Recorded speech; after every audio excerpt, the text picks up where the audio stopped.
Hey everybody, Ben here for the Bonehead podcast, and it is time. We have got our hands on Dungeon Bowl, so we are going to open this box and have a look at all the goodies that are inside. I have been waiting for this box for like 20 years. Dungeon Bowl and 2nd edition Blood Bowl is where I started. On Christmas morning I opened both together and it was full of dungeon tiles and coloured plastic, and this box is also full of dungeon tiles and coloured plastic, which is fantastic. So before we open it up and delve in, I just want to say a massive thank you to Entoyment Wargaming in Poole, entoyment.co.uk, great friendly local gaming shop and really good online retailer. So if you're shopping in the UK, if you haven't picked up Dungeon Bowl yet, they've still got copies, not very many now, which is cool. So get on and get it ordered from those guys. Come very recommended, they help us, so we like to help them back. Anyway, let's open it up. Okay, so let's open this up and see what's inside. I've been looking forward to Dungeon Bowl for like, I don't know, 20 years or something. So let's open the box and let's see what goodies we've got. Right, this is absolutely chocker full of plastic. First order of business, I guess, would be this here. So the throwing template and associated goodness. So this is the same one that came in the 2016 box. It's still the same now. So throwing template, always useful. You're only really going to need this part in Dungeon Bowl because you can only throw quick and short passes. So that we definitely need. Right, let's do the teams first. So we have got, on the orange team, we've got one sprue of ogres.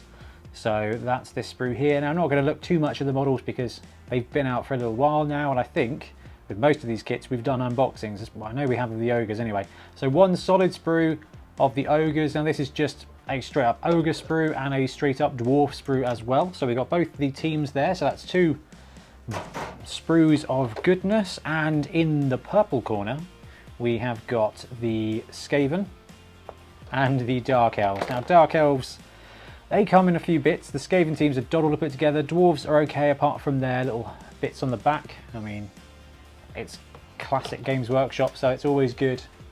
Right, the quality is good. The build's okay. Dark Elves are a bit tricky. Right, here we go. So this is the sprue of treasure chests and teleporters. So you can see here that the teleporters have got numbers on. So they've got 1 through 6 in Roman numerals, and they are actually double-sided with the same numbers on. So we've got number 4 there.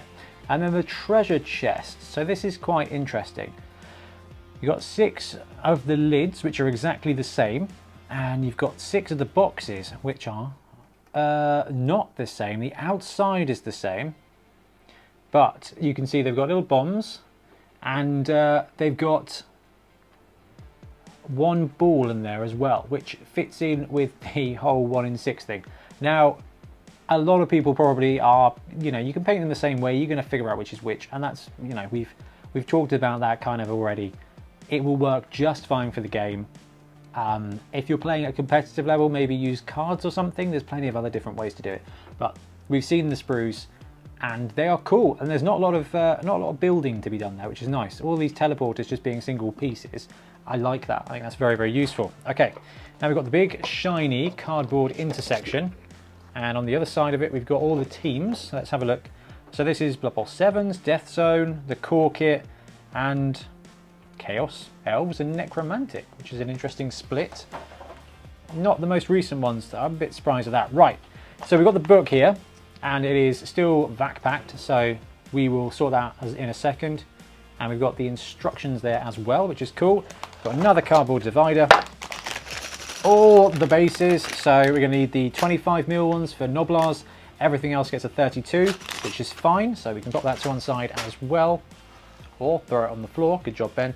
Now we've got the dice here. So we've got orange for the fire team and purple for the shadow team. Now, I know there's a lot of Blood Bowl dice enthusiasts that are very happy to get different coloured dice on the go. Let's see, can we get the good image of these? All right, they're cool. They're cool. I mean, more dice is more better. I think that's a pretty fair thing to say. But this is what we're all here to see. The tiles. Okay, so let's have a look at the tiles. So we've unwrapped the tile box. We get 2 dugouts. And is there any kind of design difference between them? This one's got bunting. This one doesn't have bunting. Interesting. I can't see any straight up reasons for this to be the way it is. Maybe it's just certain colleges. Anyway, we've got some cool details. You can see you've got the portal there for when you basically deploy guys into the dungeon, and you've got the knockout piece and the other bit there. There's only one tracker because in Dungeon Bowl you only get rerolls. There's only one score essentially if you play the standard version. Right, so let's have a look at the rooms. So you will get a couple of the large rooms here. So that's these here, and they are 4 by 8 in square size. So we've got this one here where you've got 2 cartouches, 2 crypt things. I mean, each of these squares are all very valid to be used. So if we have a look at this here, now these are 32mm squares. So you can see that actually deploying the guys is no problem at all. Sorry, I know I'm getting a little bit of glare from the cameras here. Right, so we get 2 large tiles, and we get 1, 2, 3, 4 trays of more cardboard tiles. So let's pop them out nice and easy. So we've got a couple of square rooms, we've got a couple of L pieces. Now these are the door pieces, so these will be used, these ones here will be used to join up your room to corridors or to other rooms and things, and basically they're to show that those squares are passable. So if, for example, we had this like this lined up, you put the door piece in between the area that you're okay to go through, this would count as a wall. So you wouldn't be able to move through there, but you could move through the door diagonally like so. So the door pieces are going to be quite useful. I mean, you can just play it so that the whole thing is open and it all becomes one big room. It doesn't really matter. Just make sure you would kind of agree with your opponent beforehand. I mean, the tiles are very cool. I mean, you can see there's loads of fun little details there. I mean, we kind of need to keep an eye out for the dead goblin, don't we? We've got what looks to be a dark elf arm there mixed in, all sorts of great gribbly bits, and they're double-sided as well. So a lot of these rooms have special rules in the book. Haven't really delved into that yet, but they have special rules. This one is underwater, for example. So there's a lot of cool different rules and stuff that goes into it.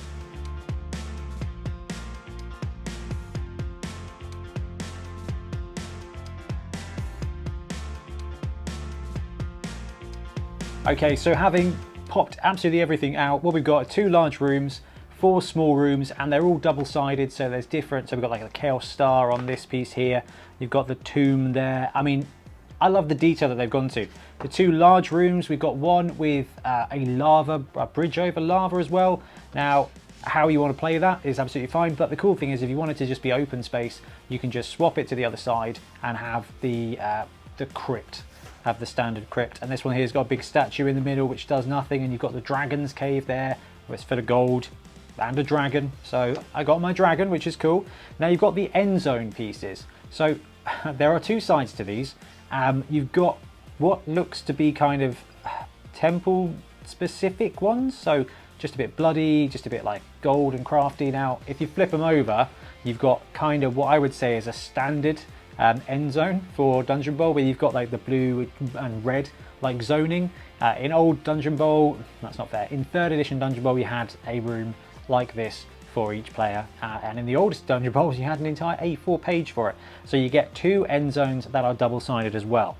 I desperately need to put a dungeon together really quickly, so let's go do that.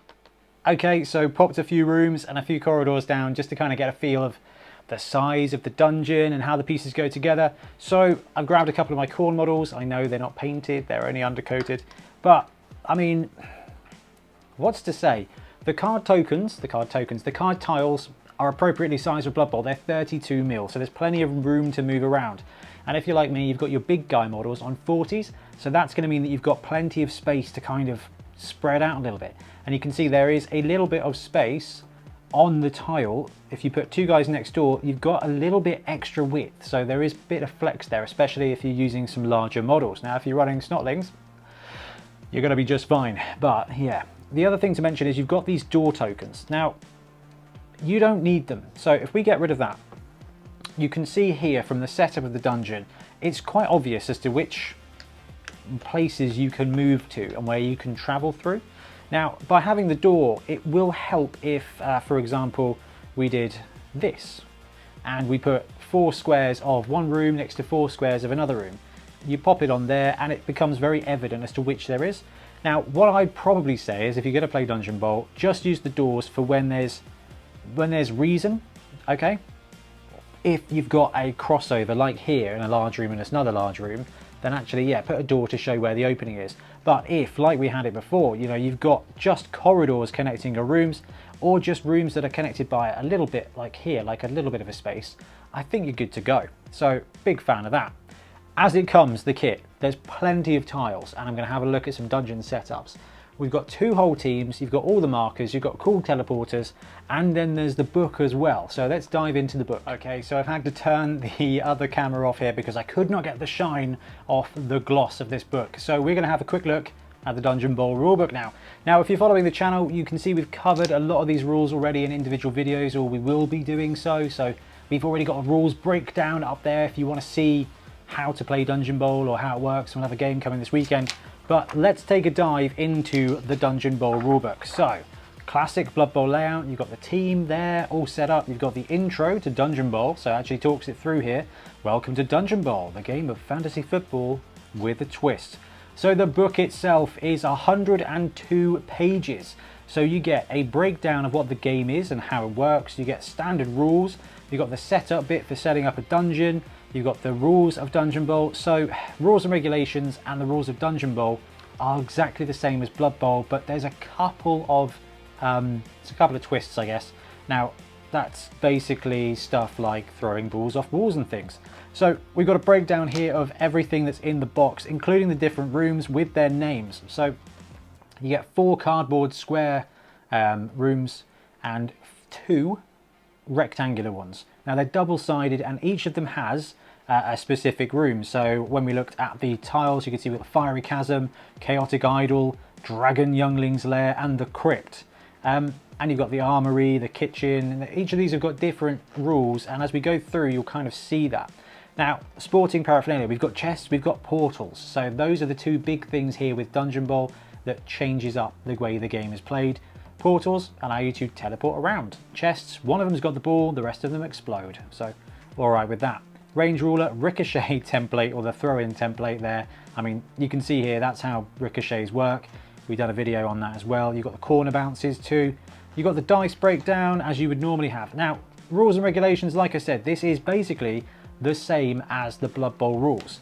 So, the way the game plays is going to play exactly the same way that it does when you're playing your standard game. So, the way rerolls work, blocking work, blitzing works, things like that, none of that is different in the core book, but you get all the rules here. So if you don't have the Blood Bowl rulebook, but you get this, with the exception of how to set up an 11s game, you're going to have everything you want in here in a slightly smaller rulebook, which I like.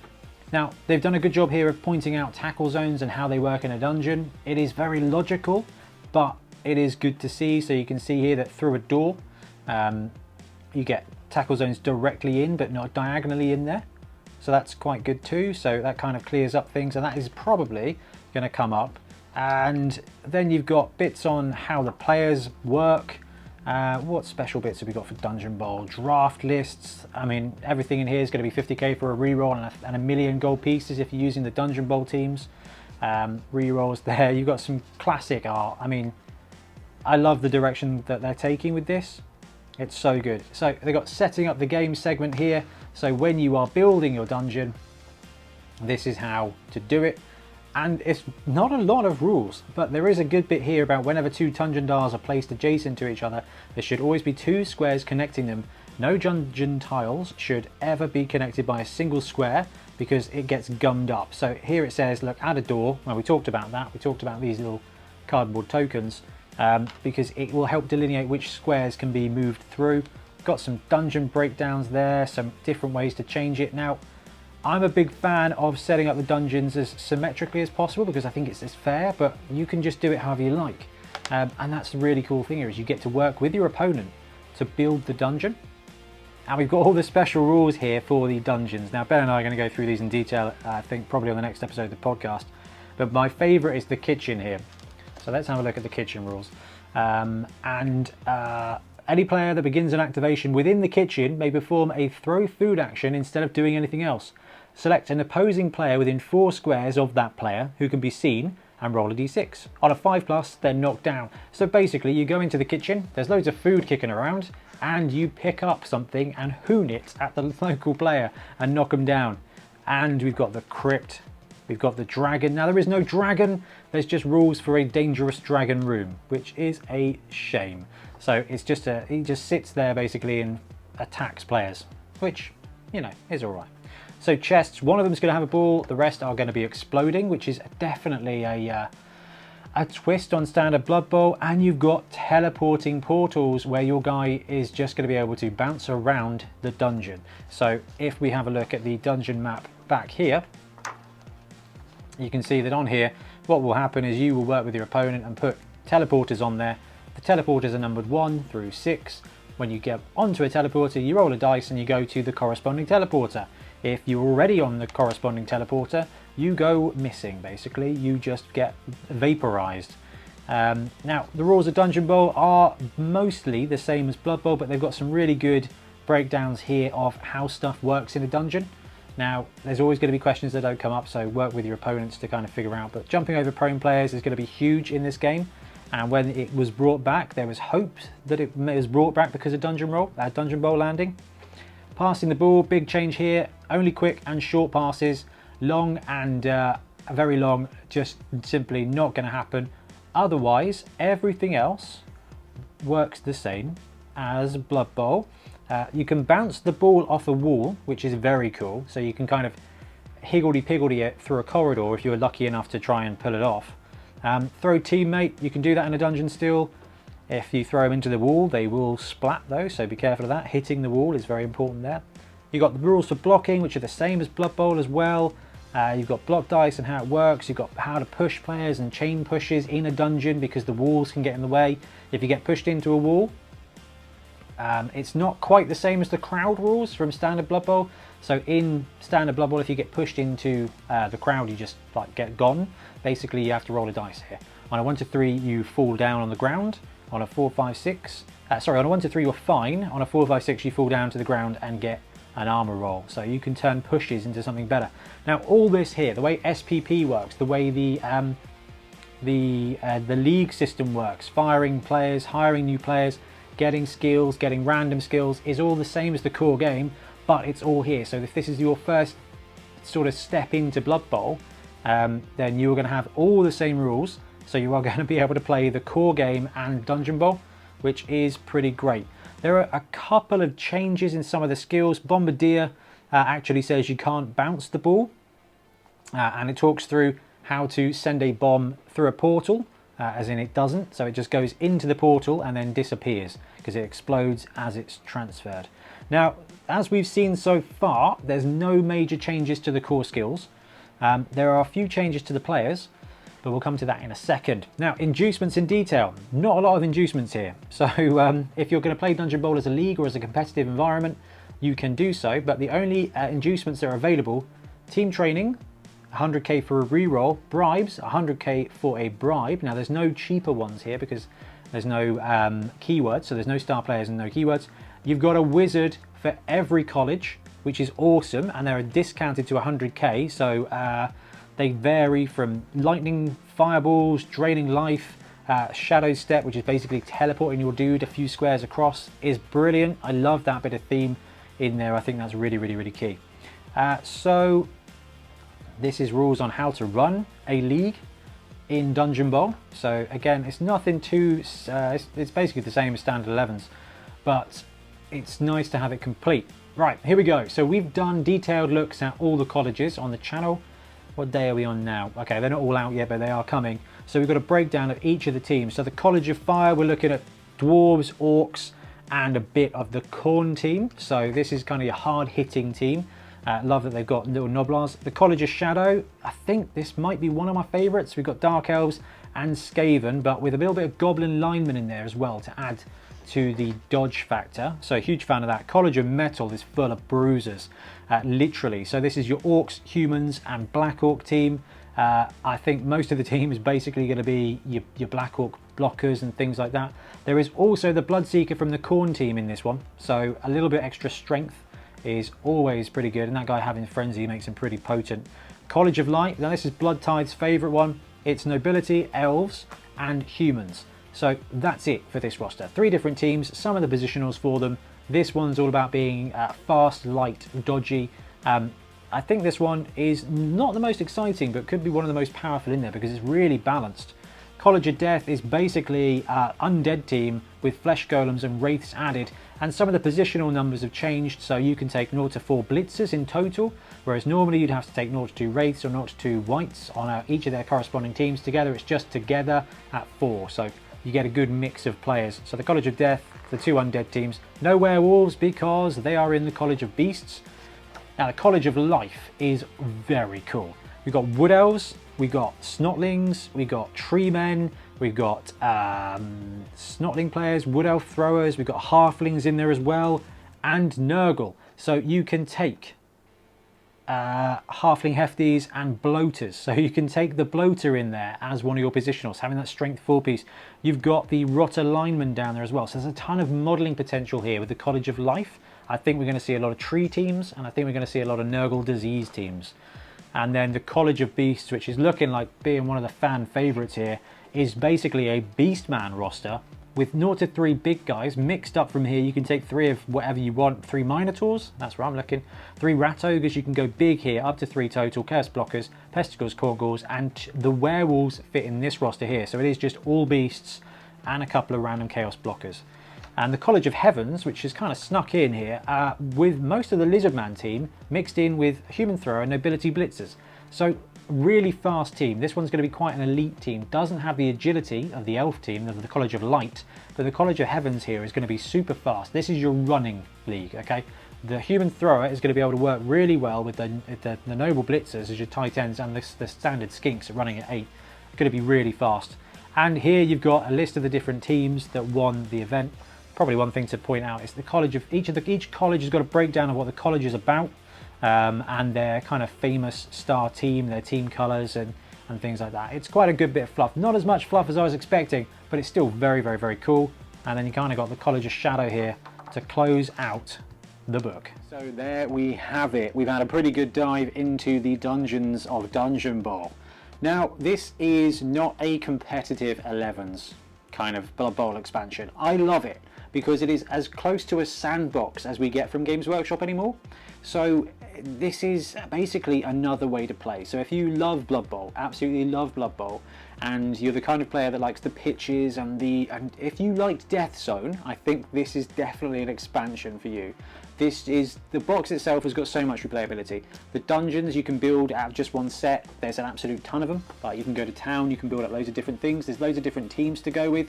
Now, if you are starting out on your Dungeon Bowl adventure, just use your 11s teams. Like I view this, even though there's only the lists for the 8 teams here, if you've got access to the standard teams, why would you not add them? Like just use them together. This allows you then to run a group and say, actually, I'm going to build a metal team.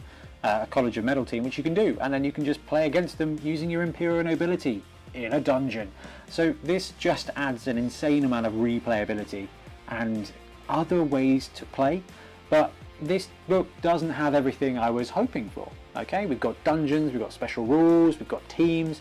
There's a load of stuff in this book, more than enough to keep you occupied for absolutely ages. But what it does do is it creates a setting where we can build more rules. Wandering monsters, custom rooms, custom dungeons, more teams.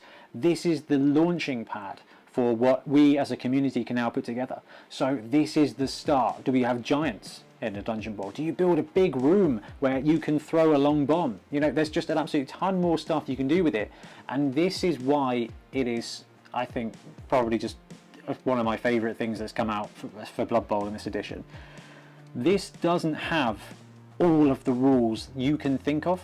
This has more than enough to play, like more than enough, everything you need. But this is the starting point for so many players out there that are just joining Blood Bowl, that are just joining the hobby. There are going to be thousands of people who open up this box set for Christmas and then start designing their own dungeons, start creating rooms. There are going to be tons of D&D players who start planning out how dungeons work, why they work, introducing monsters, wandering monsters, bombs, traps, everything. Dungeon Bowl is so much more than the sum of its parts. The tiles are great. It's great to have 2 teams in there. The book's full of all the rules you need. But more than that, this is a starting point for an absolute descent into hobby. And I think it should probably come with a warning for that, but I love it. I am absolutely over the moon, and I cannot wait to start playing some games later this week because it's gonna be so much fun to play Blood Bowl a different way. Anyway guys, I'm gonna go build loads of dungeons. Thank you very much for watching. Happy dungeoneering. Thanks very much for watching. We really appreciate your support. If you want to help support the channel even further, please like and subscribe, or come join us on our Patreon. We have early access to content. We get loads of feedback from you guys, and we try and do competitions as much as we can. Or you can get yourself some Bonehead podcast merch on our Spreadshirt site. So if you want to support a team, especially for the Bonehead Championship, you can pick up a shirt, a mug, things like that. It all helps support the channel, and we really appreciate it. Anyway, links below. Thank you very much. Happy blocking.